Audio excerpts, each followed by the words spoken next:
નમસ્કાર.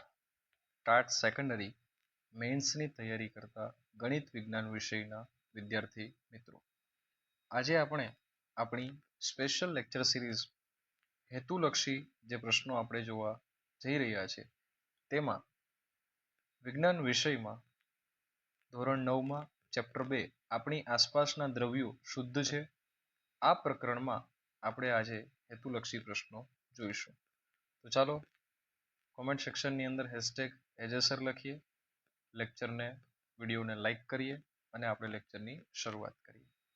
મેં કાલે તમને કીધું હતું કે તમારો પ્રત્યુત્તર હશે તો આપણે લેક્ચર સિરીઝ જે છે એ ચાલુ રાખીશું. ઘણા મિત્રોએ કીધું છે એટલે આપણે લેક્ચર સિરીઝ ચાલુ રાખીએ છીએ.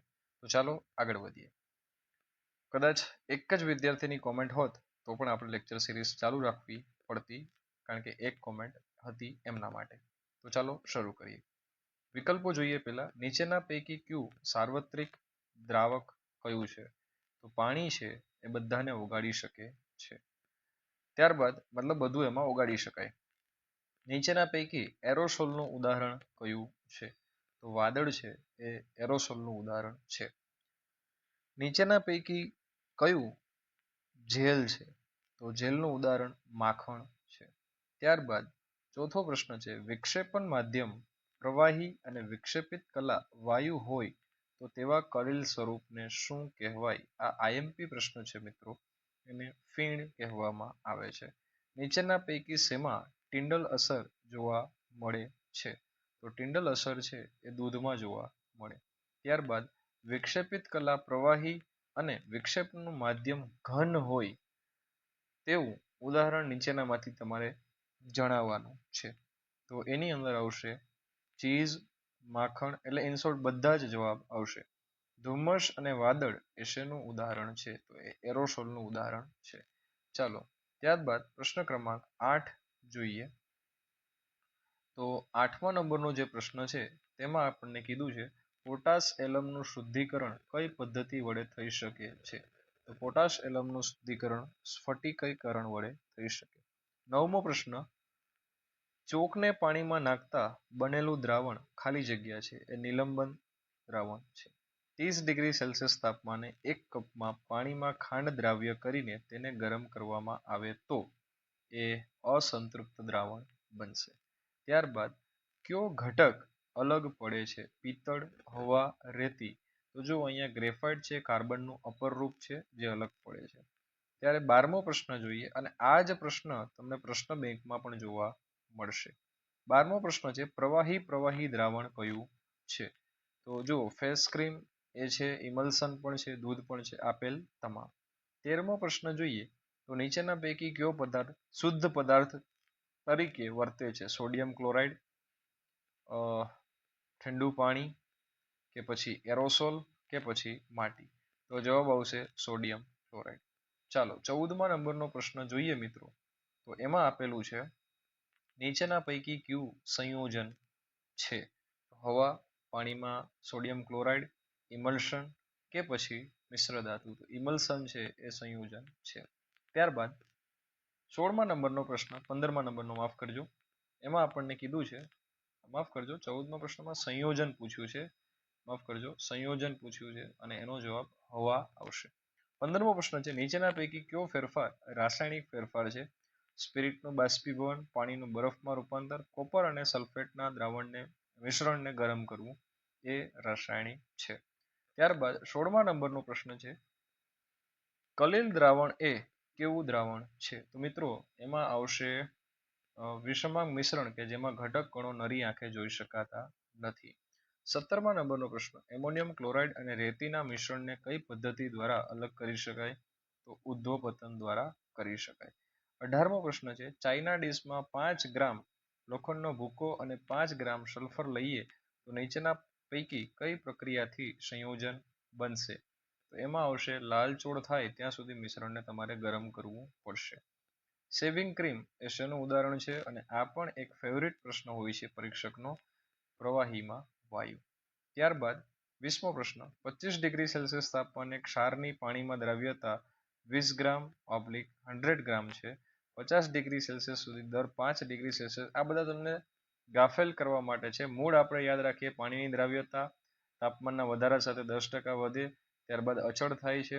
પાણી અને બનતું દ્રાવણ કેવા પ્રકારનું હશે? આ મેઇન વાતો યાદ રાખો તો કોન્સેપ્ચ્યુઅલી જવાબ આવશે સંતૃપ્ત દ્રાવણ. ચાલો હવે આપણને નીચે કેટલાક ટૂંકમાં પ્રશ્નો અને એના જવાબ આપેલા છે. તો મિત્રો આ સોલ્વ કરેલા છે એટલે હું એને વધારે વાંચવામાં સમય બગાડતો નથી, પરંતુ નીચે જે ખાલી જગ્યાઓ આપેલી છે તો તમે અહીંયા સુધી એક સ્ક્રીનશોટ લઈ શકો છો. ત્યારબાદ હું નેક્સ્ટ બીજો સમય આપું છું કે જેમાં તમે એક સ્ક્રીનશોટ લઈ શકો. ચાલો એના પછી આપણને નીચે અમુક ખાલી જગ્યાઓ આપેલી છે, આપણે એને સોલ્વ કરીએ. પહેલા તમે આનો એક વાંચવા માટે સ્ક્રીનશોટ લઈ લો. પોસિબલી હું આની તમને હાલ પૂરતી પીડીએફ આપી શકું તેમ નથી, માટે હમણાં તમે થોડો એડજસ્ટ કરશો એવી આશા. ચાલો હવે આપણે ખાલી જગ્યાઓ પૂરવાની શરૂઆત કરીએ. પ્રથમ ખાલી જગ્યા છે હવા. એ શું છે? તો હવા મિશ્રણ છે. કુદરતમાંથી ખાલી જગ્યા તત્વો મળી આવે છે 92. ખાલી જગ્યા એ સંયોજન છે. આપણને ખ્યાલ છે કાર્બન ડાયોક્સાઇડ એ સંયોજન છે. ત્યારબાદ પ્રવાહી પદાર્થના પ્રવાહી માધ્યમમાં બનેલા કલિલ સ્વરૂપને શું? પ્રવાહી કીધું છે તો એને આપણે ઇમલ્સન કહીશું. ઓરડાના તાપમાનથી ઊંચા તાપમાને પ્રવાહી સ્વરૂપમાં જોવા મળતું ધાતુ તત્વ. જો પ્રવાહી સ્વરૂપ છે અને ઓરડાના તાપમાનથી ઊંચું તાપમાન કીધું છે, એટલે 27 ડિગ્રીથી ઉપરનું તાપમાન હોય તો ગેલિયમ હોય. માખણ કયા પ્રકારનો કલિલ છે? તો માખણ છે એ જેલ પ્રકાર છે. ત્યારબાદ 7મો પ્રશ્ન છે મીઠું અને સલ્ફર કેવા પ્રકારનું મિશ્રણનું ઉદાહરણ છે? વિષમાંક. પિત્તળમાં જસતનું પ્રમાણ આશરે કેટલા ટકા હોય છે? તો 30%. ત્યારબાદ સાચા દ્રાવણમાં કણોના વ્યાસ ખાલી જગ્યાથી વધુ ના હોવા જોઈએ. 1 નેનોમીટર. ખાલી જગ્યામાં પ્રકાશનો પ્રજ્વલિત માર્ગ જોઈ શકાતો નથી, તો ઓપ્શન પ્રમાણે આવશે દ્રાવણ. હવામાં ખાલી જગ્યા દ્રાવક છે તો નાઇટ્રોજન, કારણ કે એની માત્રા સૌથી વધારે છે. દ્રાવણની વજનથી વજન ટકાવારી એટલે કે વેઇટ બાય વેઇટ, તો એમાં ગુણ્યા શું આવશે? તો હંમેશા એ તો 100 જ આવવાના છે. કાચ એ ખાલી જગ્યા પ્રકારનો કલિલ છે, તો એ 16 પ્રકારનો કલિલ છે. 14મો પ્રશ્ન આપણને કીધો છે કે ભાઈ રંગકના દ્રાવણમાં રહેલા રંગોને અલગ કરવા, તો રંગ આવે એટલે ક્રોમેટોગ્રાફી આવશે. ત્યારબાદનો પ્રશ્ન જોઈએ 15મો. વિભાગીય નિસ્યંદન માટે બે પ્રવાહી વચ્ચે ઉત્કલન બિંદુનો તફાવત કેટલા ટકા હોવો જોઈએ? ઓછો 25% કરતા. ચાલો ત્યારબાદ આપણે 16મા નંબરનો પ્રશ્ન જોઈએ. તો ઘટક પોતાના મૂળભૂત ગુણધર્મો ખાલી જગ્યામાં જાળવી રાખે છે. તો મિત્રો એમાં જવાબ આવશે મિશ્રણ. દ્રાવણ એ બે કે તેથી વધુ પદાર્થોનું ખાલી જગ્યા મિશ્રણ છે. તો દ્રાવણ હંમેશા સમાંગ મિશ્રણ હોય છે. કોઈ ચોક્કસ તાપમાને દ્રાવણમાં વધુ માત્રામાં દ્રાવ્ય ઓગળી ના શકે તો તેને શું કહેવાય? તો હવે આગળ સંતૃપ્ત દ્રાવણ તરીકે ઓળખાશે. ખાલી જગ્યા દ્રાવણના કણો ટિન્ડલ અસર દર્શાવે છે, તો માત્ર ને માત્ર કલિલના. ચાલો ત્યારબાદ કલિલ દ્રાવણ બનાવવા માટે વપરાતા દ્રાવકને શું કહેવાય છે? કયું માધ્યમ કહેવાય? તો એને વિક્ષેપન માધ્યમ કહેવાય, અને કલા હોય તો વિક્ષેપિત કલા. 21મા નંબરનો પ્રશ્ન જોઈએ મિત્રો. તો ઇમલ્સનમાં વિક્ષેપન માધ્યમ પ્રવાહી, જ્યારે વિક્ષેપિત કલા પણ કેવી હોય છે? પ્રવાહી જ હોય છે. ઇમલ્સનમાં પ્રવાહી યાદ રાખો. દૂધમાંથી મલાઈ જે છે એ સેન્ટ્રીફ્યુગેશન પદ્ધતિ, કઈ પદ્ધતિ? સેન્ટ્રીફ્યુગેશન પદ્ધતિ દ્વારા અલગ કરી શકાય છે. એક જ દ્રાવણમાં જો રંગકો શબ્દો આવે તો મેં તમને ટ્રીક આપેલી છે, માફ કરજો, એમાં ક્રોમેટોગ્રાફી આવે. ચાલો ત્યારબાદ વિભાગીય નિસ્યંદન પદ્ધતિ દ્વારા ખાલી જગ્યાનું પણ અલગીકરણ કરી શકાય છે. તો વિભાગીય નિસ્યંદન પદ્ધતિ દ્વારા હવાનું પણ અલગીકરણ કરી શકો. તત્વોનું વર્ગીકરણ ધાતુ, અધાતુ અને અર્ધધાતુમાં થાય છે. કાચા ફળોમાંથી ફ્રૂટ સલાડ બનાવવું એ એક ભૌતિક ફેરફાર છે. કેવો ફેરફાર છે? ભૌતિક ફેરફાર છે. ચાલો ત્યારબાદ આપણને કીધું છે ફળોનું પાકવું એ રાસાયણિક ફેરફાર છે, એટલે કેમિકલ લખું છું. દિવેલ અને પાણીનું મિશ્રણ ખાલી જગ્યા વડે અલગ કરી શકાય. આમ તો આ ડિલેટેડ છે, તેમ છતાં કહી દઉં, ભિન્ન ગાળણી દ્વારા. શેના દ્વારા? ભિન્ન ગાળણી દ્વારા. ચાલો ત્યારબાદ લોખંડનો ભૂકો સલ્ફર અને સલ્ફ્યુરિક એસિડને મિશ્ર કરતા કયો વાયુ ઉત્પન્ન થાય? હાઇડ્રોજન વાયુ પેદા થાય. અને અંતે હવાને ઠંડી પાડતા સૌ પ્રથમ ખાલી જગ્યા વાયુ છે એ પ્રવાહીમાં રૂપાંતર પામે છે. તો નાઇટ્રોજન વાયુ. કયો વાયુ મિત્રો? નાઇટ્રોજન વાયુ. ચાલો હવે આપણે થોડા આગળ વધીએ અને અમુક જે ખરા ખોટા આપેલા છે તેને સોલ્વ કરીએ. બરાબર મિત્રો? ચાલો તો ખરા ખોટા આપેલા છે આપણે સોલ્વ કરીએ. લોખંડને કાટ લાગવો એ રાસાયણિક ફેરફાર છે. તો સાચી વાત છે. કોઈ પણ તત્વના બધા જ પરમાણુઓ સમાન લાક્ષણિકતા ધરાવે છે. એ પણ સાચી વાત છે. ત્યારબાદ સંયોજનના ઘટકોને ભૌતિક પ્રક્રિયાઓ દ્વારા અલગ કરી શકાય. ખોટી વાત છે. ક્યારેક રાસાયણિક પ્રક્રિયા પણ કરવી પડે. દૂધનું દહીંમાં રૂપાંતર થવું એ ભૌતિક ફેરફાર નથી. ખોટી વાત છે. પાણી માં મીઠું ઓગળતા તે વિસમાંગ મિશ્રણ આપે છે. ના, ખોટી વાત. સમાંગ મિશ્રણ આપે. પિત્તળ સંયોજન છે કારણ કે તે તાંબુ અને જસતનું બનેલું છે. ના, એ પણ ખોટી વાત છે. કલિલ દ્રાવણના કણો ફિલ્ટર પેપરમાંથી પસાર થઈ શકે છે. કલિલ દ્રાવણના કણો ફિલ્ટર પેપરમાંથી ના એટલા બધા મોટા નાના હોય છે. કપૂર ઉદ્ધોપાતન પામતો પદાર્થ છે. તો એ સાચી વાત છે. પાણી એ સંયોજન છે અને હવા એ મિશ્રણ છે. સાચી વાત છે. ત્યારબાદ હવામાં હાજર રહેલા વાયુના પ્રમાણનો ચડતો ક્રમ oxygen greater than argon greater than nitrogen છે. તો ના, એ ખોટી વાત છે.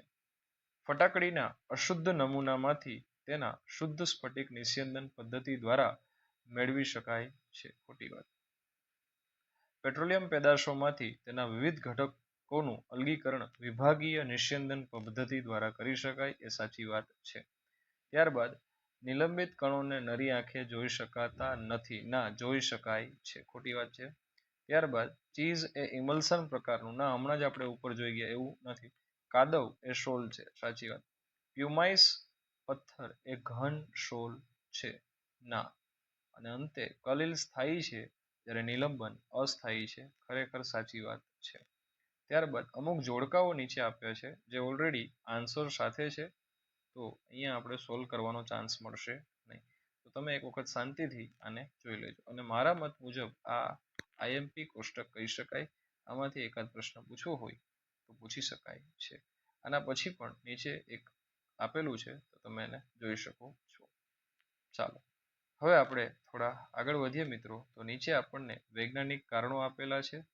બરાબર? તો એ વૈજ્ઞાનિક કારણો સુધી હું તમને નીચે લઈ જાઉં છું. અહીંયા વૈજ્ઞાનિક કારણો આપેલા છે જેને તમે જોઈ શકો છો.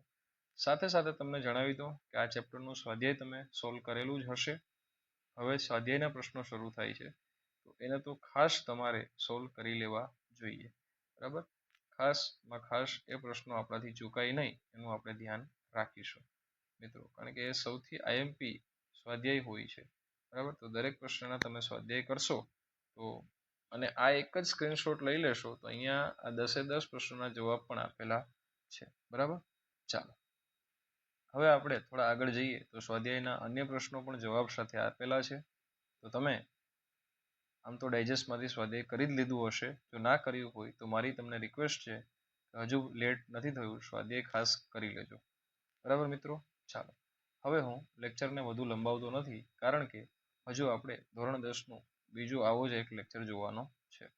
એમાં પણ આપણે ચેપ્ટર 2નું જ સ્વાધ્યાય સોલ્યુશન લઈને આવ્યા છે. ઓકે ફ્રેન્ડ્સ, તો ચાલો આ લેક્ચર હવે આપણે અહીંયા પૂર્ણ કરીએ છીએ. મળીશું આપણા આવા જ એક નેક્સ્ટ લેક્ચર સેશનમાં. આવજો.